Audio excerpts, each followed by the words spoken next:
નમસ્કાર. ક્યારેય વિચાર્યું છે કે દીકરીના ભવિષ્ય માટે કરેલી એક નાનકડી બચત એને કેટલી આત્મનિર્ભર બનાવી શકે છે? આજે આપણે વાત કરીશું સુકન્યા સમૃદ્ધિ યોજના વિશે. આ એક એવી સરકારી યોજના છે જે દીકરીઓને ખાલી આર્થિક સુરક્ષા જ નથી આપતી, પણ એમના સપનાઓને ઉડવા માટે પાંખો પણ આપે છે. ચાલો સમજીએ કે આ બધું કઈ રીતે કામ કરે છે. આ યોજનાનો હેતુ એકદમ સીધો અને સ્પષ્ટ છે. ભારતની દીકરીઓનું ભવિષ્ય ઉજ્જવળ અને આર્થિક રીતે સુરક્ષિત બનાવવું. આને માત્ર પૈસા બચાવવાની સ્કીમ ન ગણતા. આ તો દીકરીઓના સપનાઓને સાકાર કરવા માટેનું એક મજબૂત પ્લેટફોર્મ છે. તો સૌથી પહેલાં એ જાણીએ કે આ યોજના છે શું, એની શરૂઆત ક્યાંથી થઈ અને એની પાછળનો વિચાર શું હતો. બેટી બચાવો બેટી પઢાઓ અભિયાન વિશે તો આપણે સૌ જાણીએ છીએ, બરાબર? તો સુકન્યા સમૃદ્ધિ યોજના, જેને ટૂંકમાં SSY પણ કહેવાય છે, એ જ અભિયાનનો એક ખૂબ જ મહત્વનો ભાગ છે. 22 જાન્યુઆરી 2015ના રોજ આ યોજના એટલા માટે જ શરૂ કરવામાં આવી હતી કે દીકરીના ભણતર અને ભવિષ્ય માટે એક મજબૂત આર્થિક પાયો નાખી શકાય. કોઈ પણ યોજનાની સાચી સફળતા તો એના આંકડા જ બતાવે છે, ખરું ને? તો ચાલો હવે જોઈએ કે આ યોજના જમીન પર કેટલી સફળ રહી છે. અને હા, આ આંકડા ખરેખર પ્રભાવશાળી છે. જો આ આંકડો 4.53 કરોડ ડિસેમ્બર 2023 સુધીમાં આટલા ખાતા આ યોજના હેઠળ ખોલવામાં આવ્યા છે. મતલબ કે દેશની 4.5 કરોડથી પણ વધુ દીકરીઓનું ભવિષ્ય આ યોજના સાથે જોડાયેલું છે.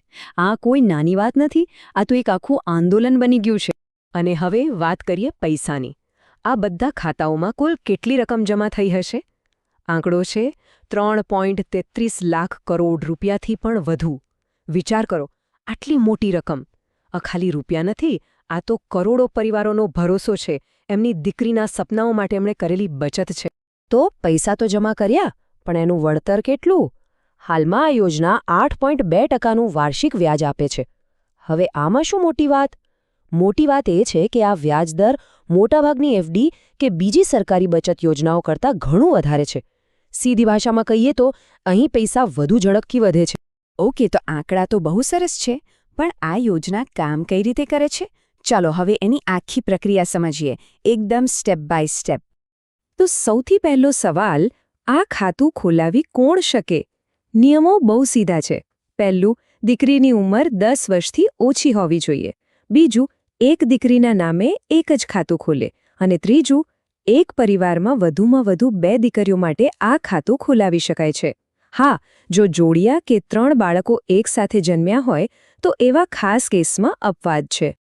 આ યોજનાની સૌથી સારી વાત શું છે ખબર છે? એની ફ્લેક્સિબિલિટી. તમે વર્ષમાં ઓછામાં ઓછા ફક્ત 250 રૂપિયાથી પણ ખાતું ચાલુ રાખી શકો છો. અને જો ક્ષમતા વધુ હોય તો તમે વર્ષે 1.5 લાખ રૂપિયા સુધી જમા કરાવી શકો છો. એટલે નાનામાં નાનો માણસ પણ પોતાની દીકરી માટે બચત કરી શકે. હવે એક બહુ જ મહત્વની વાત, આને બરાબર સમજજો. પૈસા ક્યાં સુધી ભરવાના?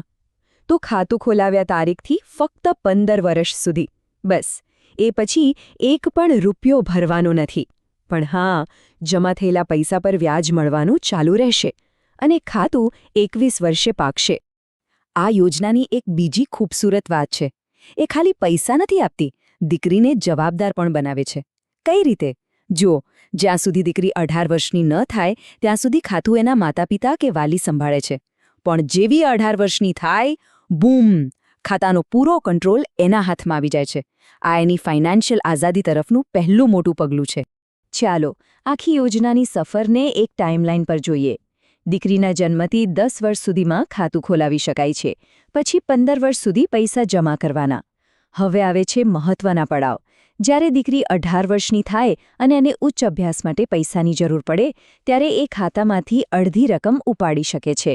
અને છેલ્લે 21 વર્ષની ઉંમરે ખાતું સંપૂર્ણ રીતે મેચ્યોર થઈ જાય છે. કેટલું સરસ પ્લાનિંગ છે, નહીં? કોઈ પણ વસ્તુની 2 બાજુ હોય છે, બરાબર ને? તો ચાલો હવે આ યોજનાના ફાયદા અને સાથે સાથે એની સામે શું પડકારો છે એ બંને પર એક નજર નાખીએ.